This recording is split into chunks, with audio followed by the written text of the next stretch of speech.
अस्सलाम वालेकुम दोस्तों, क्या हाल है? ठीक है, उम्मीद करता मैं ठीक हूँ। खैर खरीत नाल होवे जनाब। सवेरे सवेरे उठे जनाब, अवेंदे जनाब दातर हाथ किया ते जनाब पट्ठियां वड्डन लगे आ जनाब। पट्ठे सवेरे सवेरे माशाअल्लाह साडे पिंड दा व्यू वेखो ते नाल माशाअल्लाह सूरज माशाअल्लाह जी माशाअल्लाह। ते असीं जनाब हुण पट्ठे वड्डन लगे हाँ।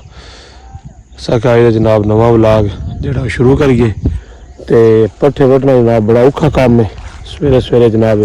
वैसे तो वर्जिश भी हो जाती है, तो वर्जिश के नाल जनाब जोड़ा ना बंदा ठीक भी रहा है, तो लेकिन तब भी बंदा बड़ा होंगे जनाब। तुम हम साढ़े ना रहिएगा जनाब, अगों तो सारा जनाब हाँ दे।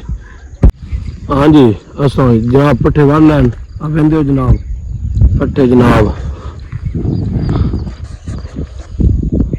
थोड़े जहा वड्डे न ते अजय जनाब सारे हाल लाने ते मोड़ जनाब कोई थोड़ी जी रेहड़ी पूरी जी रेहड़ी बननी है, क्योंकि दो तीन रेहड़ियां बननी होंदियां पट्ठियां दियां ते लेट हो जाती है वड्डदियां।